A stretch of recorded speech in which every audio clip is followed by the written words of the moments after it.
ಎಲ್ಲರಿಗೂ ನಮಸ್ಕಾರ. ಮಾಹಿತಿ ಮನೆ ಕನ್ನಡ ಹೆಲ್ಪ್ಫುಲ್ ಟಿಪ್ಸ್ ಚಾನೆಲ್ಗೆ ನಿಮ್ಮೆಲ್ಲರಿಗೂ ಸ್ವಾಗತ. ಇವತ್ತು ನಾವು ದೇವರು ನಮಗೆ ಆಶೀರ್ವಾದವನ್ನ ಯಾವ ಸೂಚನೆಗಳನ್ನ ನೀಡುವುದರ ಮೂಲಕ ತಿಳಿಸುತ್ತಾನೆ ಮತ್ತು ದೇವರ ಪೂಜೆಯ ಸಮಯದಲ್ಲಿ ನಮಗೆ ಸಿಗುವಂತಹ ಶುಭ ಸೂಚನೆಗಳು ಏನು ಅನ್ನುವುದನ್ನ ಈ ವಿಡಿಯೋದಲ್ಲಿ ತಿಳಿಸ್ಕೊಡ್ತಾ ಇದೀವಿ. ಅದಕ್ಕೂ ಮುಂಚೆ ನೀವು ಇದೇ ಮೊದಲು ನಮ್ಮ ವಿಡಿಯೋನ ನೋಡ್ತಾ ಇದ್ರೆ ಚಾನೆಲ್ ಅನ್ನ ಸಬ್ಸ್ಕ್ರೈಬ್ ಮಾಡ್ಕೊಳ್ಳಿ ಹಾಗೂ ವಿಡಿಯೋ ಇಷ್ಟ ಆದಲ್ಲಿ ಕೊನೆಯದಾಗಿ ಒಂದು ಲೈಕ್ ಕೊಡೋದನ್ನ ಮರಿಬೇಡಿ. ಹಾಗಿದ್ರೆ ಬನ್ನಿ ವಿಡಿಯೋನ ಶುರು ಮಾಡೋಣ. ಹಿಂದೂ ಧರ್ಮದಲ್ಲಿ ಬೆಳಿಗ್ಗೆ ಮತ್ತೆ ಸಂಜೆ ದೇವರನ್ನ ಪೂಜಿಸುವುದು ಮತ್ತು ಮಂತ್ರಗಳನ್ನ ಪಠಿಸುವುದು ವಿಶೇಷ ಮಹತ್ವವನ್ನು ಹೊಂದಿದೆ. ಶಾಸ್ತ್ರಗಳಲ್ಲಿ ದೇವರು ನಮ್ಮ ಪೂಜೆಯಿಂದ ಸಂತುಷ್ಟನಾದರೆ ಕೆಲವೊಂದು ಸೂಚನೆಗಳನ್ನ ನೀಡುತ್ತಾನೆ ಎಂದು ಹೇಳಲಾಗಿದೆ.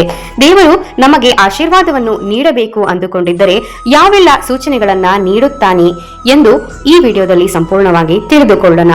ಇನ್ನು ಹಿಂದೂ ಶಾಸ್ತ್ರದಲ್ಲಿ ನಾವು ಪೂಜೆ ಮಾಡುವ ಸಮಯದಲ್ಲಿ ದೇವರು ನೀಡುವ ಕೆಲವೊಂದು ಸೂಚನೆಗಳ ಕುರಿತು ಕೂಡ ಹೇಳಲಾಗಿದೆ. ಅಂತಹ ಸಂಕೇತಗಳು ನಮಗೆ ಶುಭ ಮತ್ತು ಅಶುಭ ಘಟನೆಗಳ ಕುರಿತು ಸೂಚನೆಯನ್ನ ನೀಡುತ್ತದೆ. ನಂಬಿಕೆಗಳ ಪ್ರಕಾರ ಈ ಸೂಚನೆಗಳ ಮೂಲಕ ನಾವು ದೇವರು ನಮ್ಮ ಪೂಜೆಯಿಂದ ಸಂತುಷ್ಟನಾಗಿದ್ದಾನೆ ಅಥವಾ ಇಲ್ಲವೇ ಎಂಬುದನ್ನು ತಿಳಿದುಕೊಳ್ಳಬಹುದು. ಇಂತಹ ಸೂಚನೆಗಳು ನಿಮ್ಮ ಭವಿಷ್ಯದಲ್ಲಾಗುವ ಬದಲಾವಣೆಗಳ ಕುರಿತು ಕೂಡ ಹೇಳುತ್ತದೆ. ಹಾಗಿದ್ರೆ ಪೂಜೆಯ ಸಮಯದಲ್ಲಿ ನಮಗೆ ಸಿಗುವಂತಹ ಶುಭ ಸೂಚನೆಗಳ ಕುರಿತು ನಾವು ಈಗ ತಿಳಿಯೋಣ.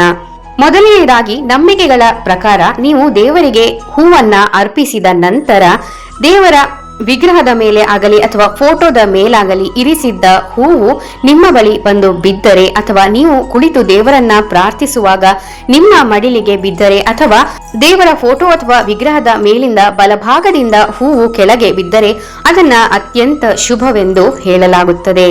ಇದ್ದಕ್ಕಿದ್ದಂತೆ ದೇವರಿಗೆ ಅರ್ಪಿಸಿದ ಹೂವು ಕೆಳಗೆ ಬಿದ್ದರೆ ಇದರರ್ಥ ದೇವರು ನಿಮ್ಮ ಪ್ರಾರ್ಥನೆಯನ್ನ ಕೇಳಿಸಿಕೊಳ್ಳುತ್ತಿದ್ದಾನೆ ಅಥವಾ ನಿಮ್ಮ ಭಕ್ತಿಯಿಂದ ಸಂತುಷ್ಟನಾಗಿದ್ದಾನೆ ಎಂಬುದರ ಸೂಚನೆಯಾಗಿದೆ.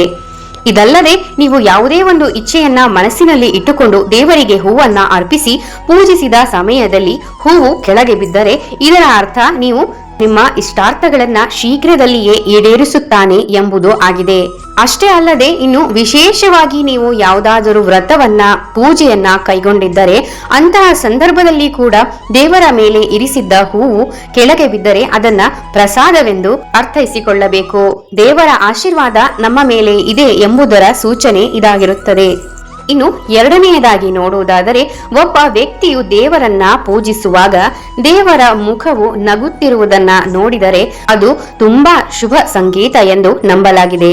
ಇದರ ಅರ್ಥ ನಿಮ್ಮ ಆರಾಧನೆಯಿಂದ ದೇವರು ಸಂತುಷ್ಟನಾಗಿದ್ದಾನೆ ಮತ್ತು ಆತನ ಆಶೀರ್ವಾದ ನಿಮ್ಮ ಮೇಲಿದೆ ಹಾಗೂ ನೀವು ಶೀಘ್ರದಲ್ಲಿಯೇ ಜೀವನದ ದುಃಖಗಳಿಂದ ಮುಕ್ತರಾಗುತ್ತೀರಿ ಮತ್ತು ಮುಂದೆ ಭವಿಷ್ಯದಲ್ಲಿ ಬಹಳಷ್ಟು ಸಂತೋಷವನ್ನು ಹೊಂದುತ್ತೀರಿ. ಸುಖ ಸಮೃದ್ಧಿ ನಿಮ್ಮ ಮನೆಯ ಬಾಗಿಲಿಗೆ ಬರಲಿದೆ ಎಂಬುದು ಇದರ ಅರ್ಥವಾಗಿದೆ. ಇನ್ನು ಮೂರನೆಯದಾಗಿ ನೀವು ದೇವಸ್ಥಾನಕ್ಕೆ ಪೂಜೆಗೆಂದು ಹೋದಾಗ ಅಥವಾ ಮನೆಯಲ್ಲಿಯೇ ವಿಶೇಷ ಪೂಜಾ ಸಮಯದಲ್ಲಿ ದೇವರಿಗೆ ನೈವೇದ್ಯವನ್ನ ಅರ್ಪಿಸುವಂತಹ ಸಮಯದಲ್ಲಿಯೇ ಆಗಿರಬಹುದು. ಯಾವುದಾದರೂ ಪುಟ್ಟ ಮಗು ಅಥವಾ ನಿಮ್ಮ ಮನೆಯ ಮಕ್ಕಳೇ ಬಂದು ನಿಮ್ಮ ಬಳಿ ಪ್ರಸಾದವನ್ನ ಕೇಳಿದರೆ ಅದನ್ನ ಶುಭ ಸಂಕೇತವೆಂದು ಪರಿಗಣಿಸಲಾಗುತ್ತದೆ. ಇಂತಹ ಘಟನೆ ಕೇವಲ ದೇವರ ಪ್ರೇರಣೆಯಿಂದ ಮಾತ್ರ ಸಂಭವಿಸುತ್ತದೆ. ದೇವರು ನಿಮ್ಮ ಪೂಜೆಯನ್ನ ಸ್ವೀಕರಿಸಿದ್ದಾನೆ. ಈ ಮೂಲಕ ಅವನು ನಿಮ್ಮ ಇಷ್ಟಾರ್ಥವನ್ನು ನೆರವೇರಿಸುವ ಸೂಚನೆಯನ್ನ ನೀಡುತ್ತಿದ್ದಾನೆ ಎಂದು ಅರ್ಥ ಮಾಡಿಕೊಳ್ಳಬೇಕು.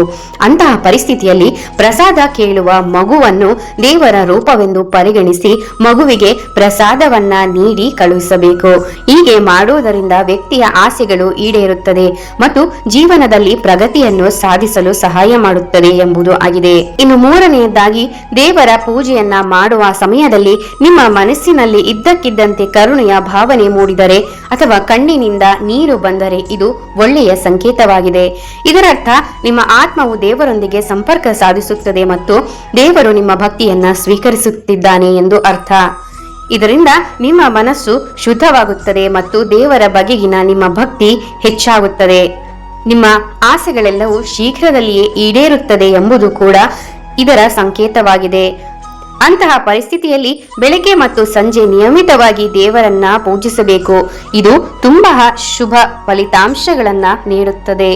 ಇನ್ನು ನಾಲ್ಕನೆಯದಾಗಿ ನೀವು ಮುಂಜಾನೆ ಅಥವಾ ಸಂಜೆ ದೇವರ ಪೂಜೆಯನ್ನ ಮಾಡುವ ಸಮಯದಲ್ಲಿ ಹಸು ಅಥವಾ ಭಿಕ್ಷುಕರು ಅಥವಾ ಸನ್ಯಾಸಿಗಳು ಅಥವಾ ಯಾರಾದರೂ ಅತಿಥಿಗಳು ನಿಮ್ಮ ಮನೆ ಬಾಗಿಲಿಗೆ ಬರುವುದು ಅಥವಾ ಮುತ್ತೈದೆ ನಿಮ್ಮ ಮನೆಯ ಬಾಗಿಲಿಗೆ ಬರುವುದು ಅಥವಾ ಚಿಕ್ಕ ಮಕ್ಕಳು ನಿಮ್ಮ ಮನೆಯ ಬಾಗಿಲಿಗೆ ಬಂದರೆ ಅದು ಅತ್ಯಂತ ಶುಭ ಸೂಚನೆ, ಮಂಗಳಕರ ಸಂಕೇತವಾಗಿದೆ. ಈ ರೀತಿ ಹಸುಗಳಾಗಲಿ, ಭಿಕ್ಷುಕರಾಗಲಿ, ಸನ್ಯಾಸಿಗಳಾಗಲಿ ಅಥವಾ ಮುತ್ತೈದೆಯರಾಗಲಿ, ಮಕ್ಕಳಾಗಲಿ ನಿಮ್ಮ ಮನೆಯ ಬಾಗಿಲಿಗೆ ಬಂದರೆ ಹಸುವಿಗೆ ಮತ್ತು ಭಿಕ್ಷುಕರಿಗೆ ತಿನ್ನಲು ಆಹಾರವನ್ನು ಕೊಡಬೇಕು. ಸನ್ಯಾಸಿಗಳಿಗೆ ತಿನ್ನಲು ಆಹಾರವಾಗಲಿ ಅಥವಾ ಅಕ್ಕಿ ಇಂತಹ ಪದಾರ್ಥಗಳನ್ನ ಕೊಟ್ಟು ಹಣವನ್ನ ದಾನವನ್ನಾಗಿ ನೀಡಬೇಕು. ಮುತ್ತೈದೆ ಮನೆ ಬಾಗಿಲಿಗೆ ಬಂದರೆ ಕೊನೆಯ ಪಕ್ಷ ಅರಿಶಿನ ಕುಂಕುಮವನ್ನಾದರೂ ಕೊಟ್ಟು ಕಳುಹಿಸಬೇಕು. ಮಕ್ಕಳು ಬಂದರೆ ಮಕ್ಕಳಿಗೆ ತಿನ್ನಲು ಸಿಹಿ ಪದಾರ್ಥವನ್ನ ಕೊಟ್ಟು ಕಳುಹಿಸಬೇಕು. ದೇವರ ಪೂಜೆಯನ್ನು ಮಾಡುವ ಸಮಯದಲ್ಲಿ ಇವರು ನಿಮ್ಮ ಮನೆ ಬಾಗಿಲಿಗೆ ಬಂದರೆ ಸಾಕ್ಷಾತ್ ದೇವರೇ ಮತ್ತು ದೇವತೆಗಳೇ ನಿಮ್ಮ ಮನೆಯ ಬಾಗಿಲಿಗೆ ಬಂದಂತೆ ಎನ್ನುವುದು ನಂಬಿಕೆಯಾಗಿದೆ. ಇದು ನಿಮ್ಮ ಭವಿಷ್ಯವನ್ನ ಏಳಿಗೆಯತ್ತ, ಪ್ರಗತಿಯತ್ತ ಕೊಂಡೊಯ್ಯುವ ಶುಭ ಸಂಕೇತಗಳಾಗಿವೆ. ಇನ್ನು ದೇವರ ನೈವೇದ್ಯಕ್ಕಾಗಿ ಕಾಯಿಯನ್ನು ಒಡೆದಾಗ ಅದು ತೊಟ್ಟಿಲ ಆಕಾರದಲ್ಲಿ ಒಡೆದ ಅರ್ಥ ಸದ್ಯದಲ್ಲೇ ನಿಮ್ಮ ಮನೆಗೆ ಅತಿಥಿಯ ಆಗಮನವಾಗಲಿದೆ ಎಂದು ಅರ್ಥ. ಅಂದರೆ ಸಂತಾನ ಫಲಾಪೇಕ್ಷೆ ಇರುವವರಿಗೆ ಸಂತಾನ ಭಾಗ್ಯ ಸಿಗಲಿದೆ ಎಂದು ಅರ್ಥ. ಇನ್ನು ದೇವರ ಪೂಜೆ ಮಾಡುವ ಸಂದರ್ಭದಲ್ಲಿ ಅರಿಶಿನ ಕುಂಕುಮವು ಮೈ ಮೇಲೆ ಚೆಲ್ಲಿದರೆ ನಿಮ್ಮ ಮನೆಯಲ್ಲಿ ವಿವಾಹ ಅಪೇಕ್ಷೆಗಳಿದ್ದರೆ ಅವರಿಗೆ ಸದ್ಯದಲ್ಲಿಯೇ ಕಂಕಣ ಬಲ ಕೂಡಿ ಬರಲಿದೆ ಎಂದು ಅರ್ಥ. ದೇವರ ಪೂಜೆ ಮಾಡುವಾಗ ನೀವು ಹಚ್ಚಿಟ್ಟಿದ್ದ ದೀಪ ಒಂದೇ ಬಾರಿ ಹೆಚ್ಚು ಪ್ರಕಾಶಮಾನವಾಗಿ ಉರಿಯಲು ಪ್ರಾರಂಭಿಸಿದರೆ ನಿಮ್ಮ ಮನದ ಆಸೆಗಳು ಆದಷ್ಟು ಬೇಗ ಈಡೇರುತ್ತದೆ ಮತ್ತು ನಿಮಗೆ ದೇವರ ಆಶೀರ್ವಾದ ದೊರೆತಿದೆ ಎಂದು ಅರ್ಥ. ಹಾಗೂ ಕಾಯಿಯನ್ನು ಒಡೆದಾಗ ಕಾಯಿಯ ಒಳಗೆ ಇನ್ನೊಂದು ತಿರುಳು ಬಂದರೂ ಸಹ ಅದು ಕೂಡ ಶುಭ ಸಂಕೇತವಾಗಿದೆ. ದೇವರು ನಿಮ್ಮ ಪೂಜೆಗೆ ಸಂತುಷ್ಟನಾಗಿದ್ದಾನೆ ಮತ್ತು ನಿಮ್ಮ ಆಸೆಯನ್ನು ಈಡೇರಿಸುತ್ತಾನೆ ಎಂಬುದು ಅರ್ಥವಾಗಿದೆ. ದೇವರ ಪೂಜೆಯ ಸಮಯದಲ್ಲಿ ನಮಗೆ ಸಿಗುವಂತಹ ಶುಭ ಸೂಚನೆಗಳ ಬಗೆಗಿನ ಈ ವಿಡಿಯೋ ನಿಮಗೆ ಇಷ್ಟ ಆಗಿದೆ ಅಂತ ಅನ್ಕೊಳ್ತೀನಿ. ಹಾಗಿದ್ರೆ ವಿಡಿಯೋನ ಲೈಕ್ ಮಾಡಿ ಮತ್ತು ನೀವಿನ್ನೂ ನಮ್ಮ ಚಾನಲ್ ಅನ್ನ ಸಬ್ಸ್ಕ್ರೈಬ್ ಆಗಿಲ್ಲ ಅಂದ್ರೆ ಚಾನಲ್ ಅನ್ನ ಸಬ್ಸ್ಕ್ರೈಬ್ ಮಾಡ್ಕೊಳ್ಳಿ. ಮತ್ತೊಂದು ಉಪಯುಕ್ತ ಮಾಹಿತಿಯೊಂದಿಗೆ ಮತ್ತೆ ಸಿಗ್ತೀನಿ. ಅಲ್ಲಿವರೆಗೂ ನಗ್ತಾ ಇರಿ. ಶುಭ ದಿನ. ಸರ್ವೇ ಜನ ಸುಖಿನೋ ಭವಂತು. ಧನ್ಯವಾದಗಳು.